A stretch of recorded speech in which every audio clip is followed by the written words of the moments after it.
شكر غدي قبيرينينا تطعد الزينة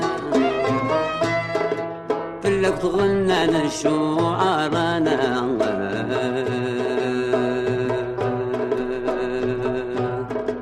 أتي جيجينا تدرينينا هسرت سكرينا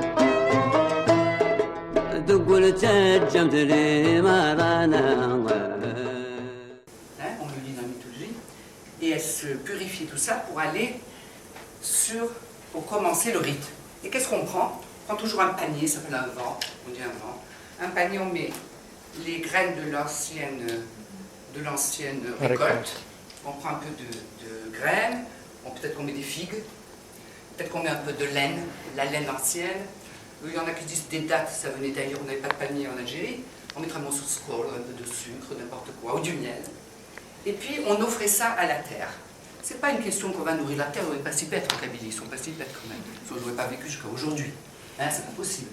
C'était une façon d'honorer la vie et de montrer aux gens qui faisaient des rituels qu'il y avait une continuité dans la vie. Vous comprenez? Et ça, c'est très important. Ça vous intéresse? Dans les Kabyles parlent du temps. Je vous donne des exemples, c'est plus simple. Quand les Kabyles parlent du temps, ils ne parlent pas du temps, c'est un truc numérique. Ils ne voient pas une ligne. Ils ne voyaient jamais une ligne. Je vous dis des Kabyles anciens. Ils voyaient un cercle. On parle des portes de l'année. C'est le livre de monsieur de Servier, 1956, une très grande révélation dans le respect aussi de la culture berbère. Et donc, quand un Kabyle, il est dans les saisons, comment il fait? Nous, on s'imagine, là, c'est l'été, le printemps, l'automne, etc. Et on s'amuse comme ça. Non, ils pensent qu'ils ouvrent une porte. Ils ouvrent une porte et ils vont dans la nouvelle saison. Ça veut dire qu'ils sont à l'intérieur du temps. Vous comprenez? On ouvre une porte. Moi, quand j'étais dans la poterie, j'ai fait des peintures murales. Les femmes disaient, on va faire des bourlines. C'est chaud, qu'est-ce que c'est ces petits bourlines? Qu'est-ce que ça veut dire ça? Je ne comprenais pas. Ils disaient, si, on va faire des espaces. C'est une façon d'aller dans l'autre temps, de préparer les choses. Je pourrais vous donner des milliers d'exemples comme ça. Hein, parce qu'à force de faire, on apprend. Vous comprenez, c'est pour vous donner des exemples. Par exemple, donc, je vous ai dit les noms. Par exemple, un enfant une femme qui a un enfant. Cet enfant est mort. Qu'est-ce qu'elle fait, la maman? Elle va l'enterrer à un pied d'un figuier. Il y a tous des rites. Il y a la sage-femme qui va venir, ou la femme qui t'a mis au monde, qui arrive, les bonnes femmes prennent tout ça en main. Et puis, qu'est-ce qu'elle fait? Elle se dit, mince, mon fils n'est pas né. Il s'appelle souvent Rachid. Ou bien Idir, si l'enfant est mort avant. On essaie de rapporter l'âme presque. J'exagère de dire l'âme, je ne trouve pas le mot. On essaie de trouver celui qui a disparu et on le fait revenir. Mon cousin s'appelle Rachid, il est mort après 3 fausses couches. À chaque fois, sa mère l'appelait Rachid. À chaque fois. Maintenant, il est là. Hein? Et si vous voulez, on prend les noms de nos grands-parents, de nos mères, de nos pères. Hein? Parce que c'est pas seulement parce qu'on veut copier les pères. On voit que les Européens ont fait la même chose, les autres aussi. C'est une tradition. C'est une façon, si vous voulez, pas de réveiller les morts. C'est pas une façon de la réincarnation ou quoi. C'est pas ça, c'est de les faire revivre quelque part à travers un prénom. Quand on aime un prénom, il nous poursuit tout le temps. Vous avez remarqué? Hein, ma grand-mère s'appelait Djural, je n'oublierai jamais Djural. Tu comprends? C'était genre-là, c'est quelque chose d'extraordinaire. Hein, parce que c'est un nom qui ne transporte pas seulement le nom, il transporte toute une personne. Et c'est marrant, quand ma grand-mère est morte, ma grand-mère, ces jours-là, j'étais à Paris, j'ai vu ma soeur. Elle faisait que pleurer. Et elle pleurait, elle pleurait. Non, ça vous voulez pas. Elle est partie, Tmouf, elle avait, je ne sais pas, plus de 90 ans. On ne sait pas, parce qu'on ne savait pas, il n'y avait pas l'état civil quand elle était née en 1993, je ne sais pas. Et je lui dis, tu sais, elle est morte, mais elle est toujours là. Ah bon? Ben, je lui dis, oui, elle est toujours là. Elle n'est pas au ciel, hein, chez nous. Elle est là, elle est avec nous. Ah oui, pourquoi? Eh bien, parce que, tu vois, on va fermer les yeux. J'étais dans un bistrot. C'est ma mère qui m'avait appris ça. Elle m'a dit, tu vas fermer les yeux, tu vas penser à ce jour-là. Et j'ai pensé à ce jour-là, j'avais une image de ce jour-là. Et bien, rien que de la voir, elle revivait. C'est comme moi, quand je suis ici. Je ne vois pas ma mère et mon père. Mais j'ai la photo de mon père et de ma mère dans la... On ne parlait pas de photo à l'époque. On avait ça. C'est à partir de ça qu'il y a énormément de rituels qui se font Si on appelle un homme à l'extérieur, on a sa photo dans les yeux. Si vous saviez la force de ces personnes, c'est pas une question de sorcellerie. C'est une question qu'on se force. On se concentre tellement sur la pensée que ça devient du magnétisme. Et on touche la personne. Je suis venue d'Allemagne, mon mari m'a dit, c'est bizarre, à 1h du matin, je me suis réveillée. Je lui ai dit, ah bon, comment ça se passe? Tu n'étais pas bien? Il m'a dit, non, je n'ai fait que penser à Pep. Je lui ai dit, ah bon? Je lui ai dit, alors il est mort. Ah, il m'a dit, c'est possible, je pensais qu'à lui. C'est un Européen. C'est la première fois que j'ai entendu mon mari parler comme ça. Alors je lui ai dit, ah bon, j'ai pris le téléphone, j'ai appelé Françoise m'a dit, il est mort cette nuit à minuit et demi. C'est un exemple. C'est-à-dire que dès qu'on est proche de la nature, dès qu'on s'intéresse à tout ce qui est la terre, dès qu'on travaille tout ça, eh bien on a une sensibilité qui nous est donnée par la terre. Et donc celle-ci nous transporte et nous nourrit. Le Kabyle dit que la parole, par exemple, elle naît du ventre et elle sort. Tout ça. Quand tu as quelque chose qui est poussé, qui repart, hein, c'est tout ce côté-ci. Je voulais seulement envie de vous dire, quand j'ai fait de la poterie, ma mère ne pouvait pas faire de la poterie, ne pouvait pas m'apprendre. C'est une autre femme qui m'a appris, c'est très loin à raconter. Et je suis arrivée là-bas et je n'avais pas le droit de toucher, patati, enfin une histoire terrible. Et finalement, j'ai compris que chez les Kabyles, comme beaucoup de chamans aujourd'hui, on pense que la terre est vivante. Dans tous les rites kabyles, toute la mentalité kabyle, on ne peut rien comprendre si on n'a pas le niveau de 3 niveaux. Pour le kabyle, la terre n'est pas seulement cette terre, elle est animée de vie, elle vit en bas. Et j'ai compris après que c'était vrai. J'ai dit à mon fils aussi, il me dit un jour, pourquoi il y a Dieu? Pourquoi on dit Dieu? Quand j'étais petit, je me promenais en Allemagne. J'ai dit, tu sais, à Marek, c'est ce que j'ai appris, c'est que, tu vois, la terre, elle est morte, elle n'a rien. Et l'année prochaine, on ne sait pas pourquoi, elle a une conscience. L'année prochaine, au même moment, on prétend, il y a l'arbre qui va sortir. Qui est-ce qui a dit à la terre de sortir là? C'est quand même extraordinaire, il y a une mémoire. Ce que je dis, c'est très simple, on peut l'apprendre de partout.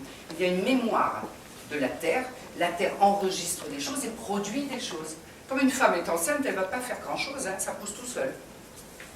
On ne sait pas pourquoi, ça pousse. Et un jour, il dit, je m'en vais. Donc il y a une mémoire de la terre, une mémoire du corps humain, des mémoires que nous avons. Il y a des gens qui peuvent visualiser ces mémoires. Bon, ça je l'ai dit, l'humain, le monde animal, on va laisser. Donc le ciel est très important. Quand on veut savoir, le temps, on regarde le ciel. Si le soleil il est là, sans savoir, on sait qu'il est là, ça veut dire qu'on doit être au mois de mars. Ou après on n'est pas au mois de mars. Ça me dit, ah non, c'est pas au mois de mars, c'est plus bas. J'étais incapable de comprendre la science de ma grand-mère. Quand elle commençait à lire le temps, je me disais, comment elle faisait comme ça. Et après, elle était malade, elle était avant de mourir. Elle était dans son lit, on lui ouvrait la porte et elle disait, ah, ça doit être le mois de mars. À peu près, c'est pas le mars, elle disait les vieilles femmes. On ne parle pas du mois de mars, tout ça. Et il y a des rythmes aussi. Les vieilles, les trucs, le calendrier, etc. Et elle voyait, elle sentait. Elle ne voyait pas, elle sentait. Elle sentait comment la luminosité était là. Et elle sentait que c'était le mois de mars ou bien en hiver ou en été. Vous voyez ce que je veux dire? Il y a une lumière. Les peintres savent ça. Les artistes savent ça. Bon, je continue. La cosmogonie, ça veut dire la représentation du truc. Ah, alors maintenant, je vais continuer. Je vais essayer, parce que sinon, je ne m'arrête pas. Vous comprenez? Je continue. Je suis une roue. Comment? Et Dieu ne m'arrêtez pas. C'est bien. Donc voilà, je vais vous donner 2 exemples seulement. Chez les Kabyles, le métier à tisser représente le macrocosme. Qu'est-ce que ça veut dire? Quand on fait du tissage en Kabylie, il y en a quelques-unes qui savent peut-être que c'était une activité quand même féminine, réservée aux femmes. En bas, ça s'appelle carrément la terre. En haut, c'est le ciel, en souple. En souple, en haut, c'est le ciel. Quand la femme, elle tisse entre elle les frères et les sœurs. Je me rappelle d'avoir vu M. Jacques Longfry qui me disait en Kabyle, comme on disait, que la tisseuse avait des doigts de fée, et la tisseuse, elle a des fleurs, hein, c'est ça, elle fait des fleurs. Hein, ça veut dire qu'elle bouge les doigts, et donc ça ressemble aux fleurs. Vous voyez comment c'est poétique, hein, tout ça. C'est vrai, c'est vraiment poétique. Donc c'est trop long à vous raconter. Normalement, ça c'est la femme de... Ah, voilà. La femme de Mourad qui m'expliquait hier qu'elle faisait du tissage. Elle habite à Montréal, et qu'elle n'avait jamais le droit de commencer la première, le début, l'inné, ça s'appelle. Elle n'a jamais le droit, parce que ce sont des vieilles dames qui doivent nous transmettre, si tu veux, le début c'est le cordon ombilical. Et le nez, c'est le cordon ombilical qui est le fil très important qui sert à faire la première chaîne. Ok? Et puis quand on fait, on coupe, c'est une cérémonie. Et quand on dépose, ça s'appelle, on dépose le tissu, en Kabylie, c'est un haut de lys, on fait derrière, on est derrière, vous voyez les mains, donc on ne voit jamais la face. C'est comme l'enfant qui est dans le ventre, on n'est pas l'échographie. Alors, l'enfant est dans le ventre, on ne sait pas comment il va être. C'est que quand il va descendre, qu'on va voir si c'est un garçon ou une fille. Comment il est beau, il n'est pas beau, tu vois, je veux dire. Et donc ça, c'est important, c'est que quand il y a la fin et qu'on coupe le tissage, là, il y a les mêmes rites que les rites de la naissance. On dit les mêmes mots, etc., etc. On fait beaucoup de choses avec les instruments parce qu'ils représentent le ciel. Ensuite, il y a une autre chose qui est très importante, ça c'est chez moi, c'est à moi. En Kabylie, c'est tissé, avec ça, avant, on faisait, là on va s'arrêter après. Et là, avant, on faisait le grain. C'est très bon, moi j'en ai mangé quand j'étais petite. Quand on mange, vous connaissez peut-être, quand on mange du pain qui a été fait à la meule, il a un autre goût que quand on le fait sur la machine. Hein, c'est normal. Eh bien, nous, on faisait après pour les piments, le cumin, etc. Pour les Kabyles, et c'est, comment ça s'appelle, Malek Ouari, qui a écrit le poème qui faisait partie d'une grande mythologie kabyle et qui s'appelle Le grain dans la meule. Vous connaissez le grain dans la meule? C'est ce grain qui représente l'être humain. Hein, on parle toujours en énigme, en image.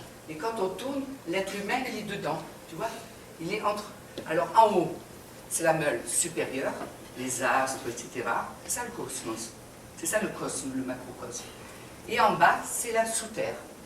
Et l'être humain, il est là-dedans, il s'amuse, on va le tourner jusqu'à ce qu'il devienne de la farine, et il ira ailleurs. Et ce qu'il y a de très beau, ça je vais vite vous le dire parce qu'on en parlait ce matin, je ne sais pas avec qui. On en parlait ce matin de cette espèce de bras. Le bras s'appelle, hein, c'est le mot la romana. Le bras est un bras qui est très important dans les rites du vent. Quand on a besoin de vent, on veut du vent, il n'y a pas de vent. Hein, il faut du vent quelquefois. Et bien le bras doit être tourné d'une façon régulière ou pas. Quand quelqu'un est malade, on fait ça. Quand elle a fait la première menstruation, on la fait asseoir dessus. Vous comprenez? C'est un truc très important parce que ce bras, il est comme une flûte magique. Comme un bras magique. Il y a plein de choses à faire. C'est ça l'appel de demain, à chaque fois, dis-moi. Ça va, c'est bien, je marche. Ça va te faire beaucoup de variétés, bon, c'est pas grave. C'est du sport. J'ai 64 ans, je fais plus de sport. Je sais bien, Ah, ça c'est très drôle, merci, t'es gentil. Parce que comme ça, je reviens, parce que je sais pas. Je veux revenir sur la Terre. J'ai quitté le temps et l'espace. Et alors, donc ça, c'est un très beau pectoral kabyle. Ça, c'est le travail des hommes. Les hommes kabyles ont toujours cherché à embellir leurs femmes. Parce que je parlais des femmes, alors il faut parler un peu des hommes. Sinon, il y a des gens étrangers qui vont dire, elle ne parle que des femmes, il n'y a pas d'hommes chez les. C'est pas vrai, c'est pas vrai. Donc, un très beau travail d'orfèvrerie, et on voit ce rond, et sinon, vous verrez, tous les bijoux sont comme dans les tissages, etc. Voilà. Ça, c'était la structure, je vous fais rapidement, c'est la structure cyclique, c'est ce que je vous ai expliqué. Quand on prend, on la met en chaîne, etc. Par exemple, pour la mise en chaîne, ça veut dire pour monter un métier, c'était toujours la sage-femme qui venait monter le métier. Vous voyez, on le met entre eux. J'ai essayé d'expliquer tout ça avec le rythme du cycle des saisons. Et hier, on me posait une question. Et pourquoi tu as dit que tu avais besoin d'un an? Moi, quand j'ai été initiée à la poterie, on m'a obligée. Je ne savais pas. J'ai compris après. On m'a obligée de venir à certaines époques. Il ne fallait pas que je trouble la terre. Il y a les interdits de mai en Kabylie, très importants pour les mariages, pour tout ce qu'on veut. Et la terre sont les interdits de la terre. La terre nous interdit de la toucher quand elle est porteuse, quand elle a des semences. Hein. Et donc il y a ça. Et ensuite, merci beaucoup. Et ensuite, merci. Et alors,